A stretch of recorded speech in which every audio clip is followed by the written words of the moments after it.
الأخ اللي يقول اللي نعم. تفضل بأنه ما سمع شعر، ما أدري تصوره شنو، يعني تصور عن الشعراء شنو. اكو الغرور مرات هم يضغي على البشر، ما يخليه يستذوق أي لا رادود يحب رادود، صوت رادود، ولا شاعر يحب شاعر. هي شعبها وراسها مثل ما يقول الخدمة للحسين.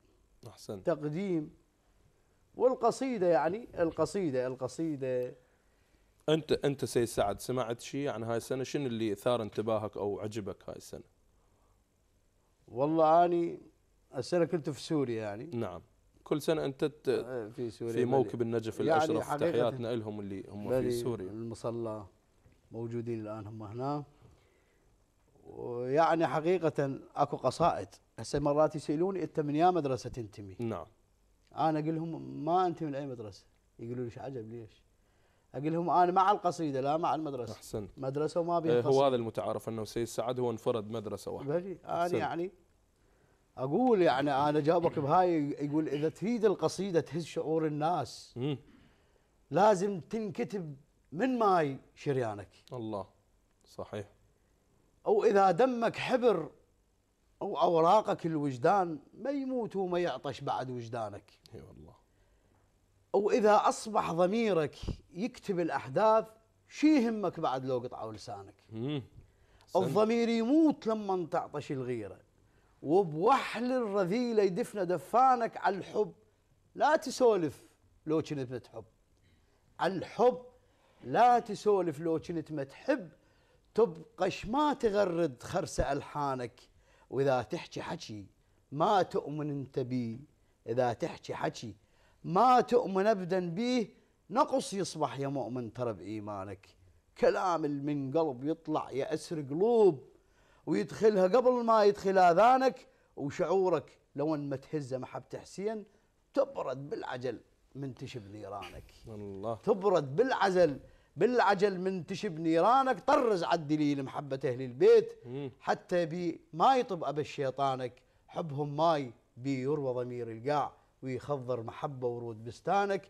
تعيش تموت أبدا ما لك عنوان إذا ما كان حب حسين عنوانك. الله الله. أحسنت يا سيد سعد. فهذا العنوان هذا العنوان. أحسنت. كل الشعراء إن شاء الله في هذا الخط وهذا المسير أكيد هم نتمنى لهم كل التوفيق. ولكن احنا مثلا سيد سعد قصائده تميزت باللون العقائدي، لون اللي يتمسك بأهل البيت.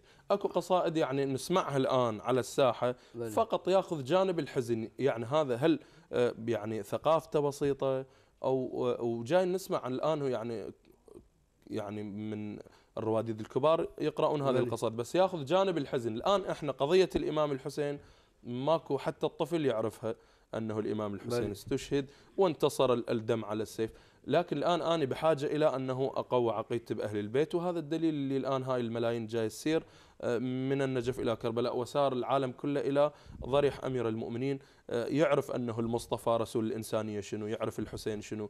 فهذا اللي أنا بحاجة إلى أنه أقوى، مو أنه أخذ جانب الحزين والحسين والدمعة وزينب بكت. ويعني هذا سيدنا اللي أقول عليه أكو مجال يا سيدنا. يعني من حق الرادود أنه يزعل ويعتب من يسمع كلام أنه فقط دمعة وحزن وبكاء وألم وما يعني إحنا الآن شبابنا وموجات وأنترنت بحاجة لهذا الشيء لو لا. صحيح. بس من باب وخصوصا سيدنا القصائد اللي الآن تطلع على المباشر، يعني مو فقط أنه أشوف فقط المصيبة. يعني ماكو فد شيء عقائدي مثل ما سيد سعد عودنا أنه سمع قصائد اللي بها عقائدية، بها فكر، بها روايات مسندة.